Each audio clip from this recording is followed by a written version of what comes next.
Hello everyone, welcome to our YouTube channel leading classes. Myself Ankush Thakur. आज हम अपना 6 chapter शुरू करने जा रहे हैं अकाउंटिंग का, क्लास 11th के लिए। आज हम करेंगे सबसे important topic rules of debit and credit, जिसकी वजह से आप पूरे अकाउंटिंग की जो प्रैक्टिकल्स हैं वो सोल्व कर पाओगे। डेबिट एंड क्रेडिट का असली मीनिंग आज समझेंगे हम। अभी तक हमने जितने भी चैप्टर्स किए हैं उसमें डेबिट एंड क्रेडिट की सिर्फ डेफिनेशंस पढ़ी थी हमने, या फिर एक आधा रूल समझा था। जैसे मैंने बताया था कि debit what comes in, credit what goes out. तो ये यहाँ पे इस चैप्टर में हम पूरी उसकी क्लासिफिकेशन समझेंगे, ट्रेडिशनल अप्रोच समझेंगे, उनकी मॉडर्न अप्रोच क्या होंगी, और जो डेबिट एंड क्रेडिट के रूल्स हैं वो डिफरेंट डिफरेंट अकाउंट्स को किस वे में इफ़ेक्ट करते हैं।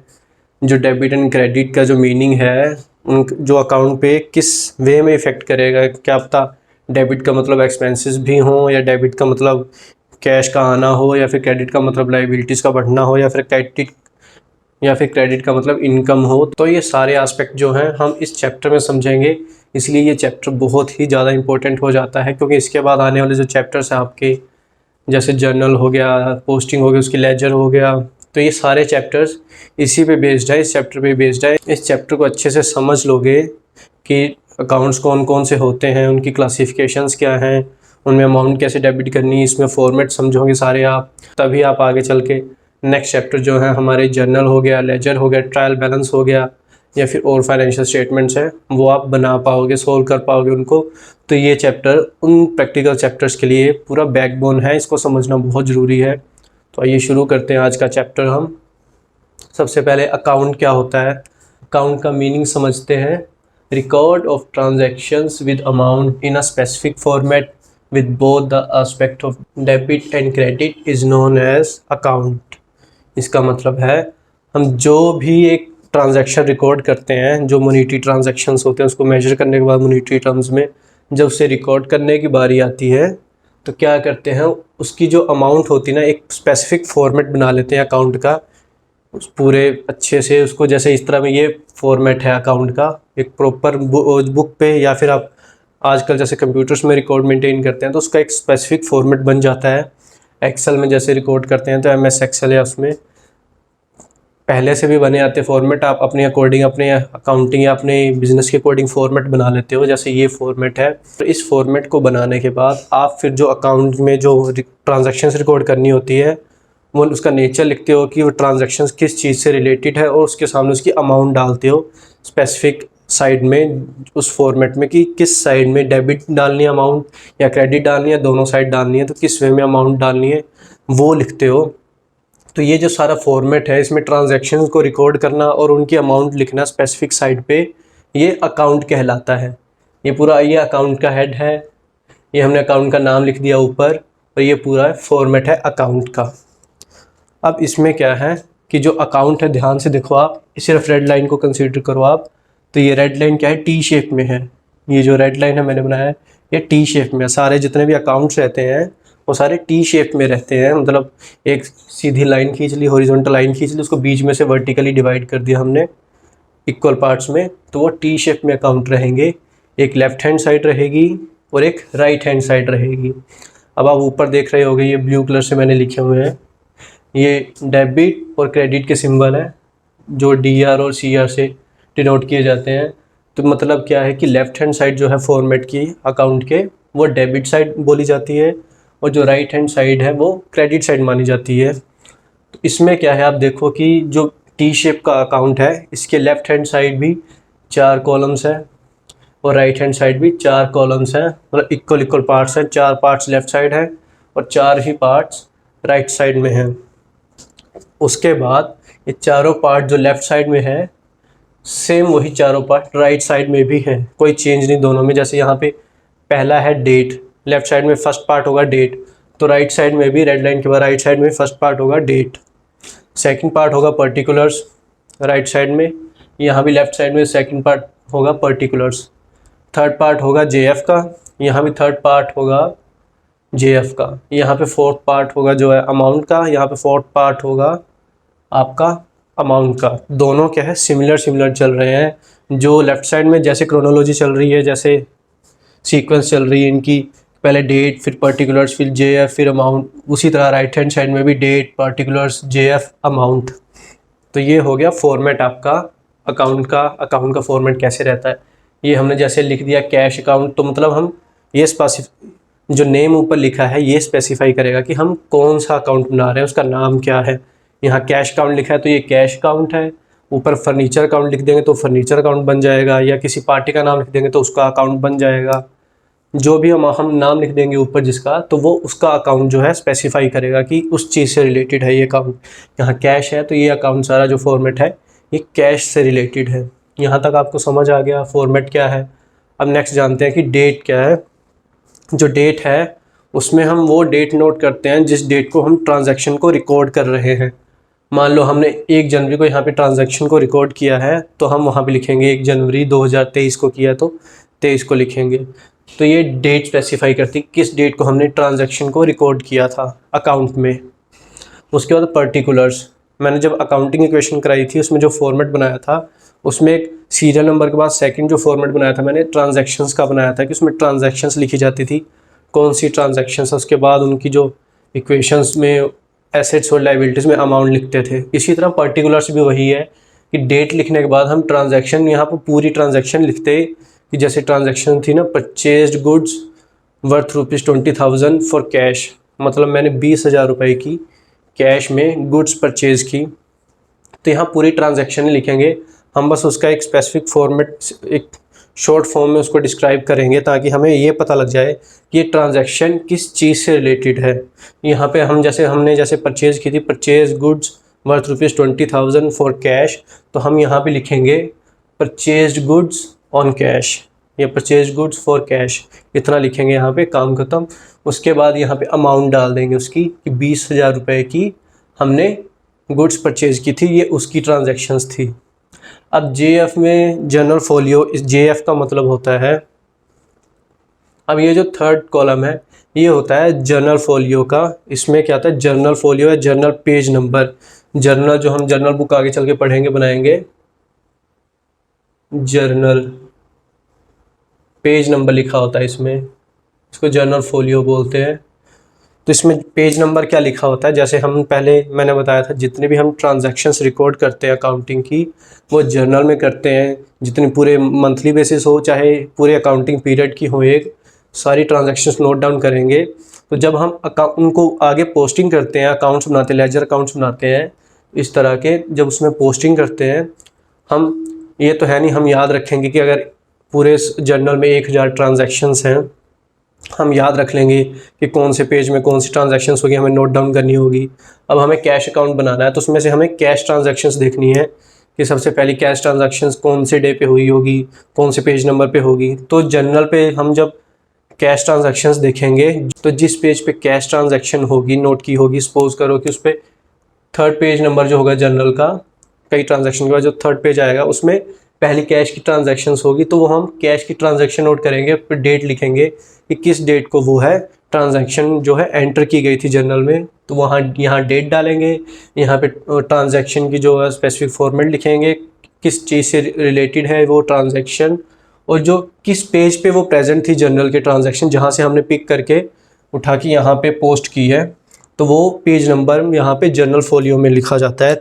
इसीलिए ये कॉलम जो है जर्नल फोलियो डिनोट करता है। कल को हमें रेफरेंस के लिए या फिर ऑडिटर को जब वेरीफाई करना होता है, सारे अकाउंट्स मेंटेन करने होते हैं, या तो हमें कुछ एरर आ गया या कुछ वेरीफाई करना है, कुछ दोबारा प्रोसीड करना है, चेक करना है, तो उसमें क्या रहेगा, हमें बार बार जर्नल में जाके कैश काउंटिंग की जो ट्रांजैक्शन है कैश बुक की वो सर्च नहीं करनी पड़ेगी। हम क्या सीधा अगर कैश अकाउंट देख लिया है कि ये वाली ट्रांजैक्शन जर्नल फोलियो के पेज नंबर 3 में है, तो हम सीधा ही जर्नल में जाएंगे, पेज नंबर 3 पे सर्च करेंगे और डेट देखेंगे कि इस डेट की ट्रांजैक्शन वो कैश की ट्रांजैक्शन होगी, तो हमें ईजिली वो है पता लग जाएगी। हम उस वेरीफाई कर सकते हैं या चेक कर सकते हैं, या कुछ एरर हुआ हो तो उसको करेक्ट कर सकते हैं ईजिली, मतलब पता लगा सकते हैं कि कहाँ पे किस पेज नंबर पे वो ट्रांजैक्शन हमने नोट की थी। तो ये जनरल फोलियो कहलाता है। तो मैंने अमाउंट का तो बता ही दिया कि अगर इस साइड में ट्रांजैक्शन नोट हुई है लेफ्ट हैंड साइड में डेबिट साइड में, तो उसकी अमाउंट यहाँ पे आएगी। अगर ये था डेबिट साइड का, अगर यही सेम फॉर्मेट हो राइट साइड में क्रेडिट साइड में, तो वैसे ही डेट यहाँ पे लिखी जाएगी जो डेट होगी। उसके बाद ट्रांजैक्शन लिखी जाएगी, नेचर ऑफ ट्रांजैक्शन क्या था, इस ट्रांजैक्शन में हुआ क्या था, इवेंट क्या था, परचेज़ हुआ या सेल किया गया, या डेटर्स थे उसकी पेमेंट हुई, या क्रेडिटर्स थे उसकी पेमेंट हुई, ऐसे कुछ भी लिखा होगा वो ट्रांजैक्शन यहाँ पे लिखी जाएगी। कौन से जर्नल के पेज से उठाई गई है, जर्नल फोलियो उसको बोलेंगे, तो पेज नंबर यहाँ पे नोट डाउन किया जाएगा। उसके बाद उसकी यहाँ पे अमाउंट लिखी जाएगी। तो ये डेबिट और क्रेडिट साइड इस तरह में काम करेगा। ये तो मैंने फॉर्मेट बता दिया, उसके अंदर जो वो कॉलम में लिखे हुए थे उनका मीनिंग बता दिया टर्म्स का। ये जो लिखे हुए थे सारे हेड लिखे गए थे, इनका मतलब क्या होता है। अब नेक्स्ट आते हैं कि इसमें जो है अकाउंटिंग ट्रांजैक्शंस रिकॉर्ड की किस बेस पे जाती हैं, कैसे की जाती हैं।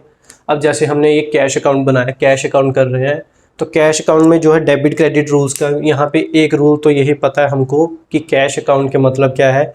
बिजनेस में कैश का आना मतलब डेबिट, बिजनेस से कैश का जाना आउटफ्लो होना मतलब क्रेडिट। अगर बिजनेस में हमारे पास कैश आ रहा है तो उसका मतलब क्या है, हम डेबिट करेंगे। अगर बिजनेस से कैश जा रहा है तो हम क्रेडिट करेंगे।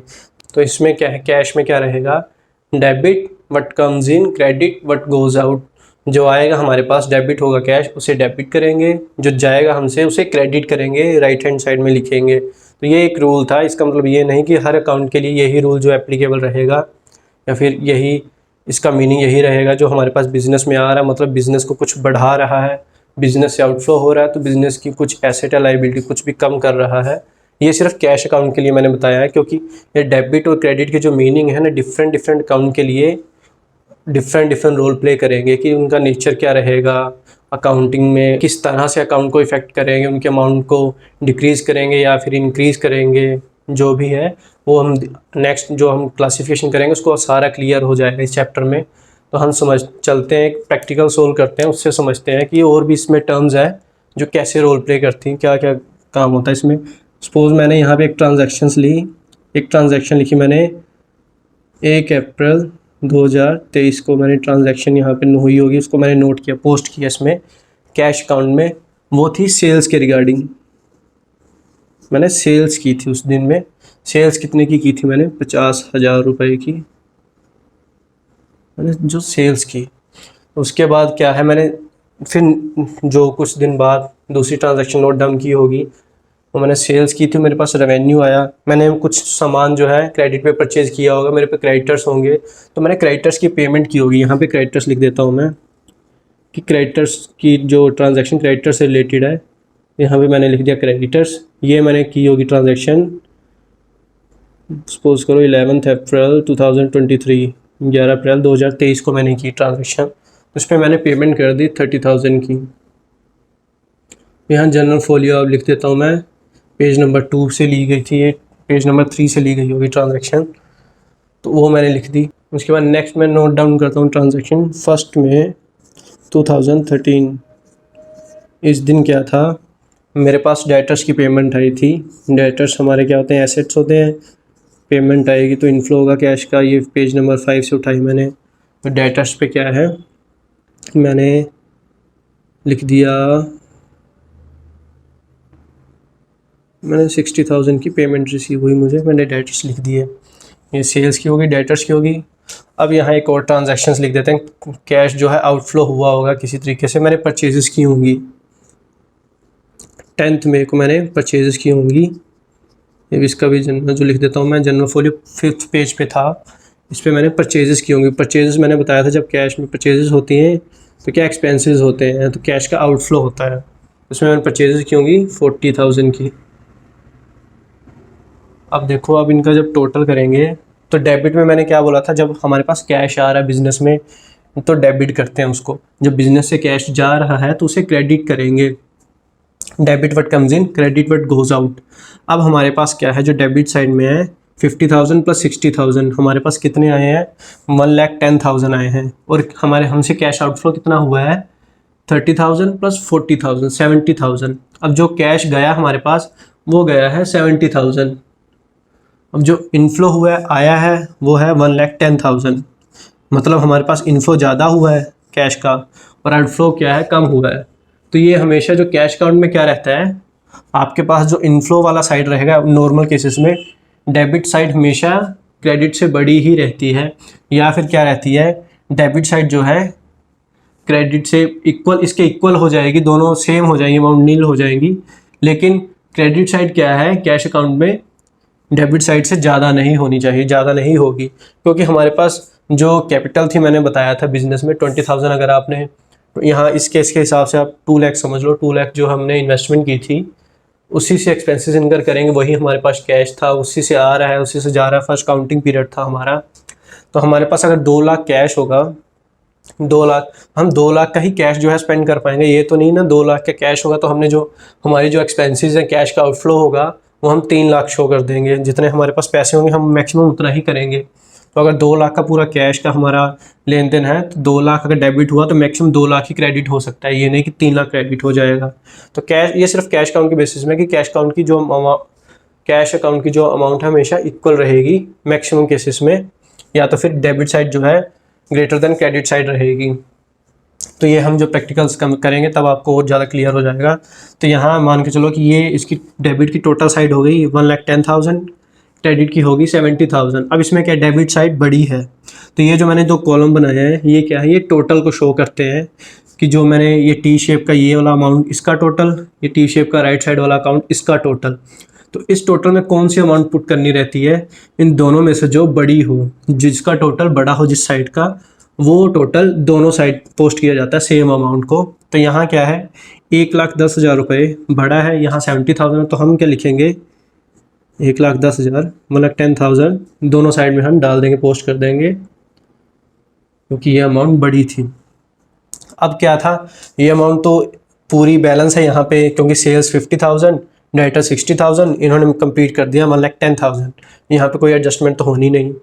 यहाँ पे हमने पोस्टिंग की 1,10,000 की, दोनों बैलेंस मैच करने चाहिए अकाउंट के हमेशा, जो अकाउंट के दोनों टोटल होते हैं ना उनका ये जो समरी रहती है इसको पूरा मैच करवाना रहता है कि इक्वल आना चाहिए, इन सबका टोटल जो है ग्रैंड टोटल में जब एंटर कर रहे हैं तो हिसाब पूरा बराबर आना चाहिए। जैसे यहाँ पे 50,000 प्लस 60,000 1,10,000 है, तो यहाँ भी टोटल अमाउंट जो है 1,10,000 बनना चाहिए, लेकिन यहाँ कितना बना 70,000, तो कम पड़ रहा है अमाउंट, कम हो रही है अमाउंट। कम अमाउंट का मतलब क्या है, यहाँ पे कितना कम है 40,000 कम है, 70,000 प्लस 40,000 1,10,000। तो ये जो कम अमाउंट है यहाँ पे हम लिखेंगे, यहाँ पे शो करेंगे, ताकि ये जो बैलेंस है 1,10,000 लिख दिया जाए। अब ये जो बैलेंस कम है, ये जो डिफरेंस है ग्रेटर अमाउंट का, ये स्मॉलर अमाउंट थी, इनमें से जो इन दोनों का जो डिफरेंस है गैप है, ये क्रेडिट साइड में लिखा जाएगा, क्योंकि क्रेडिट साइड में ही कम अमाउंट है।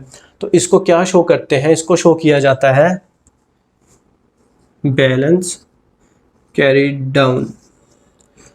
तो जो कि ये राइट साइड में है, क्रेडिट साइड में है, तो जो क्रेडिट साइड वाला हिस्सा होता है इसमें जब हम बैलेंस कैरीड डाउन लिखते हैं, बैलेंस सीडी लिखते हैं, जितना हमारा डिफरेंस आता है उसको लिखते हैं। ये साइड छोटी थी इसलिए डिफरेंस यहाँ लिखा गया है, तो इसको क्या शो किया जाता है बैलेंस कैरीड डाउन। इसका क्या लिखा जाता है बाय, जब क्रेडिट साइड में हो तो इसको लिखा जाता है बाय बैलेंस कैरीड डाउन, ये लिखा जाता है। ये था हमारा क्रेडिट साइड के, और इसे क्रेडिट बैलेंस बोलते हैं, क्योंकि क्रेडिट साइड का बैलेंस जो है बन रहा है, क्रेडिट साइड का बैलेंस छोटा है, इसका मतलब क्या है क्रेडिट बैलेंस है। तो ये जो अमाउंट हमने लिखी है 40,000 क्रेडिट साइड में, इसका मतलब क्या है, ये जो बैलेंस शो कर रहा है वो डेबिट बैलेंस शो कर रहा है, कि हमारे पास जो है डेबिट में ज़्यादा बैलेंस बचा है, 40,000 एक्स्ट्रा है। लिखा इस साइड क्यों है, ताकि इसकी अमाउंट जो है इक्वल कर सके, 1,10,000 बैलेंसिंग कर सके। बैलेंसिंग का मतलब होता है ये जो ग्रैंड टोटल हमने लिखा है अमाउंट, ये जो फिगर्स हमने लिखी पर्टिकुलर्स में, इनकी जो अमाउंट है इसके बराबर आनी चाहिए। तो ये डिफरेंस था, हमने डिफरेंस को पूरा करने के लिए यहाँ 40,000 शो किया है कि क्रेडिट्स में 40,000 की शॉर्टेज है, कम है यहाँ पे बैलेंस, मतलब आउटफ्लो कम हुआ है, हमारे पास डेबिट में बैलेंस ज़्यादा है, हमारे पास एक्स्ट्रा मनी है अभी 40,000, तो उसको इक्वल करने के लिए यहाँ पे हमने 40,000 जो क्रेडिट में शो किया है। तो इसका मतलब क्या होगा कि ये हमारा जो कैश अकाउंट का बैलेंस है वो डेबिट बैलेंस शो कर रहा है। डेबिट बैलेंस शो करने का मतलब है कि हमारे पास डेबिट साइड में ज़्यादा बैलेंस था as compare to credit side में। और अगर यही क्रेडिट साइड जो है कैश अकाउंट के केसेस में तो चलो बराबर रहता है, कोई और अकाउंट हो इसकी जगह पे, तो इसमें क्या है अगर क्रेडिट साइड बड़ी हो, क्रेडिट साइड का बैलेंस 1,10,000 रहता और डेबिट साइड का बैलेंस क्या है वो क्या है 70,000 रहता है, तो उसमें क्या था उस केस में कि डेबिट बैलेंस जो है शॉर्ट पड़ जाती, क्रेडिट बैलेंस बड़ी हो जाती, 1,10,000 हो जाती। उस केस में क्या होता, मैं कर देता हूँ यहाँ पे मान लो मैंने लिख दिया 50,000 1,10,000, तो यहाँ पे मैंने लिख दिया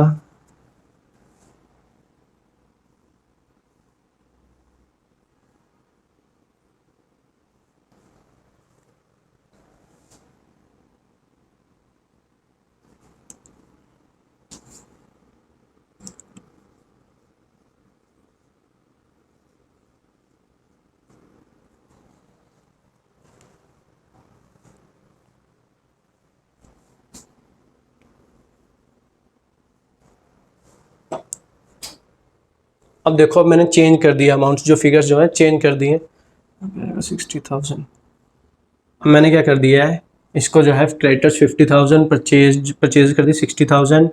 अब यहाँ पे 1,10,000 हो गया। मैंने इस साइड को, डेबिट साइड को शॉर्ट कर दिया है, सेल्स 30,000 कर दी, डेटर्स जो है 40,000 कर दिए। ये बन गया हमारा 70,000 बनेगा। अब क्या है,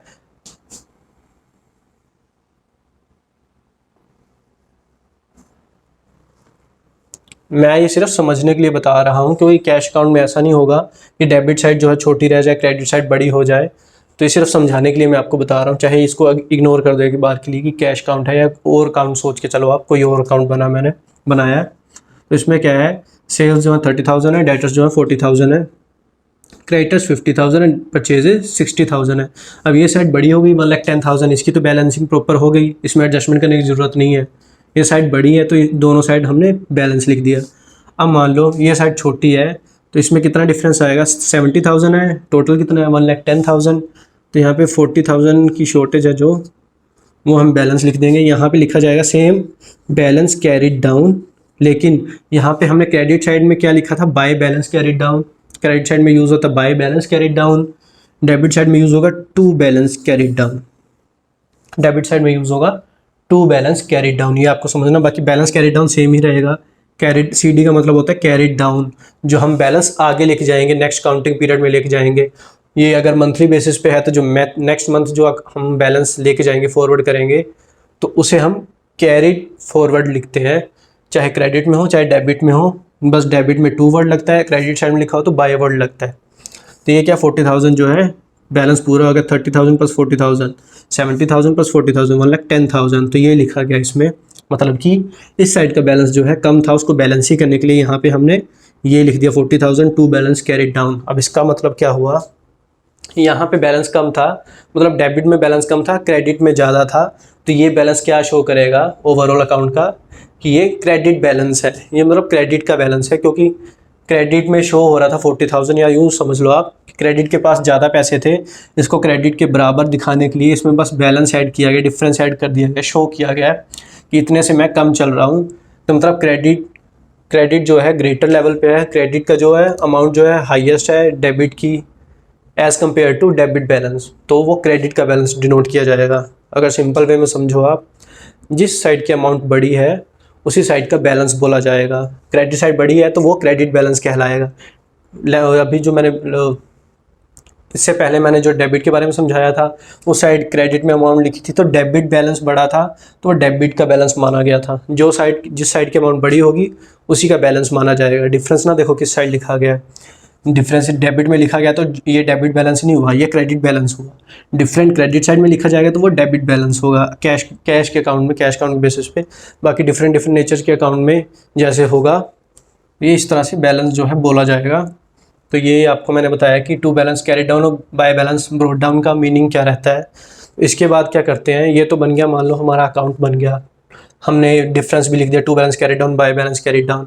अब ये एंड हो गया, ये सपोज था, करो था, मान लो ये था सपोज, कि मैंने ना सेम मंथ का लिख देता हूँ मैं, आपको कन्फ्यूजन नहीं होगी फिर। 11/4 तो 20/4 मैं सेम मंथ का लिख दूँ। मैंने अप्रैल मंथ का जो है कैश अकाउंट बनाया था, ये 30 अप्रैल तक जो है यही चलेगा, सेम फॉर्मेट चलेगा। 30 अप्रैल तक ये हिसाब था उसका। यहाँ पे था 30 अप्रैल 2023 को इतना जो है बैलेंस कैरी डाउन था। ये जो बैलेंस लिखते हैं ना हम, ये कब लिखते हैं, कब टोटल करेंगे, एक अकाउंटिंग पीरियड होगा उसके एंड में, चाहे वो मंथली बेसिस पे है चाहे वो पूरे ईयरली बेसिस पे है। जैसे ये अकाउंट जो था ये मंथली बेसिस पे था, जब हम पूरी ट्रांजैक्शंस नोट डाउन कर लेते हैं फिर उसका टोटल लिखते हैं एंड में। जो टोटल करते हैं वो मंथ के अकाउंटिंग पीरियड के एंड में करते हैं, मंथली बेसिस पे है तो मंथ के एंड में करेंगे।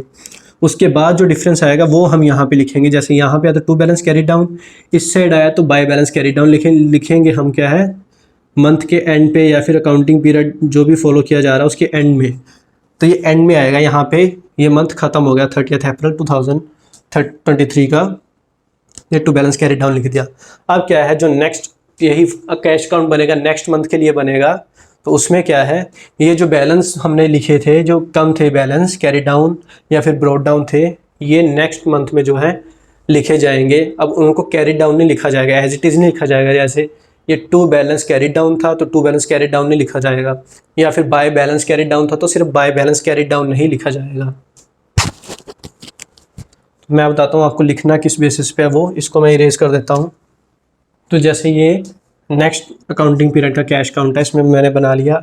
तो जो पहले यहाँ पे टू बैलेंस कैरी डाउन लिखा गया था, बस सिंपल सा समझना, जो नेक्स्ट हम बनाएंगे अकाउंटिंग पीरियड का कैश काउंट बनाएंगे नेक्स्ट मंथ का, अगर डेबिट बैलेंस था, मतलब अगर यहाँ पे टू बैलेंस कैरी डाउन लिखा हुआ था तो वो नेक्स्ट मंथ के कैश काउंट में जाके क्या बन जाएगा, बाय बैलेंस ब्रोड डाउन। जो हम लेकर आए नीचे, ब्रोड डाउन मतलब हम जो नेक्स्ट अकाउंटिंग पीरियड में लेकर आए, नेक्स्ट कैश अकाउंट में लेके आए, सेम हेड में ही नेक्स्ट मंथ के लिए जो लेकर आए, नीचे वहाँ लिखा था कैरी डाउन, जो हमें नीचे लेकर जाना था, यहाँ हम नीचे लेकर आ गए नेक्स्ट मंथ में, मतलब कैरी फॉरवर्ड कर लिया।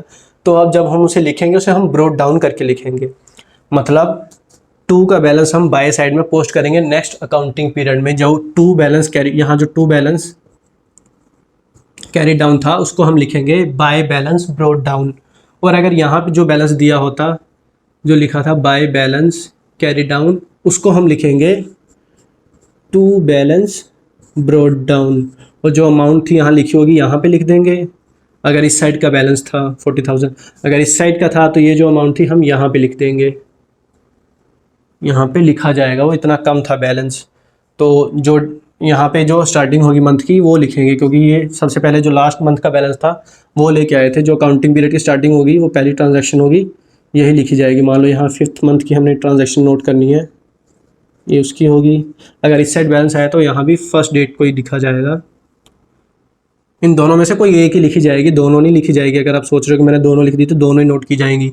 या तो उसका डेबिट बैलेंस होगा, सॉरी, या तो उसका क्रेडिट बैलेंस होगा तो ही यहाँ तो इस कॉलम में अमाउंट आएगी क्रेडिट साइड में, या फिर उसका डेबिट बैलेंस होगा तो फिर डेबिट साइड में अमाउंट आएगी। मैंने बताया था ना, ये इस साइड वाला जो होता है डेबिट बैलेंस होता है क्योंकि डेबिट की अमाउंट बड़ी है।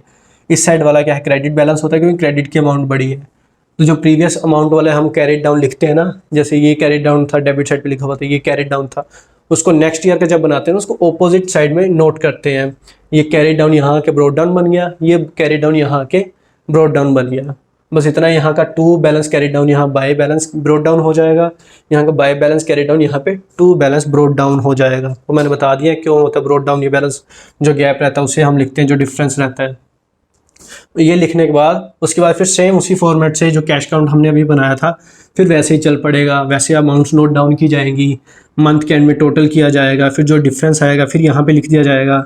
अगर मान लो ये साइड बड़ी है फिर यहाँ पे लिख दिया जाएगा टू बैलेंस कैरी डाउन। अगर ये साइड बड़ी है फिर यहाँ पे लिख दिया जाएगा बाय बैलेंस कैरी डाउन। तो ये फिर अगले उसमें अकाउंटिंग पीरियड में जाके ये वाला बाय बैलेंस कैरी डाउन यहाँ पे पोस्ट हो जाएगा नेक्स्ट काउंटिंग पीरियड के। टू बैलेंस ब्रोड डाउन ये वाला पोस्ट हो जाएगा बाय बैलेंस ब्रोड डाउन, फिर अमाउंट लिखी जाएगी। तो ये सर्कल ऐसे चलता जाता है। काउंटिंग पीरियड का मंथली बेसिस पे हो तो ऐसे चलते रहेंगे, या फिर ईयरली बेसिस पे तो नेक्स्ट ईयर में ऐसे नोट डाउन किया जाएगा सारा। तो ये था आपका जो है फॉर्मेट था उसका अकाउंट का, कि अकाउंट क्या होता है, इसमें ट्रांजैक्शंस कैसे रिकॉर्ड होती हैं, टोटल कैसे होता है, बैलेंसिंग क्या होती है, बैलेंसिंग किसे बोलते हैं, कैरिड डाउन और ब्रोड डाउन का मीनिंग क्या रहता है। तो ये आपको मैंने समझाया था, ये आपको समझ आ गया होगा अच्छे से। तो इसी के साथ जो है ये वाला टॉपिक हमारा ख़त्म होता है, हमारा लेक्चर यहाँ पे ओवर होता है। नेक्स्ट में हम समझेंगे, जो नेक्स्ट लेक्चर है हमारा उसमें अब हम rules of debit and credit समझेंगे, जो कि बहुत इंटरेस्टिंग होने वाला, बहुत मज़ा आएगा आप सबको उसमें। तो वो बहुत ही इम्पोर्टेंट भी रहने वाला आपके आने वाले चैप्टर्स के लिए, तो वो मिस मत करना। तो ये भी उम्मीद करता हूँ ये जो आज का टॉपिक है आपको अच्छा लगा होगा, इंटरेस्टिंग लगा होगा। नेक्स्ट लेक्चर में हम रूल्स और डेबिट एंड क्रेडिट करेंगे, उसकी क्लासिफिकेशंस करेंगे और डिफरेंट अकाउंट्स को भी समझेंगे एग्जांपल से, कि किस कैटेगरी में आते हैं, ट्रेडिशनल अप्रोच के अकॉर्डिंग या फिर मॉडर्न क्लासिफिकेशन के अकॉर्डिंग, वो सारा हम समझेंगे। तो आज का लेक्चर मैं यहीं पे फिनिश करता हूँ। हमारे लेक्चर्स जो है देखते रहिए, हमारे चैनल को लाइक शेयर और सब्सक्राइब कीजिए। Thank you.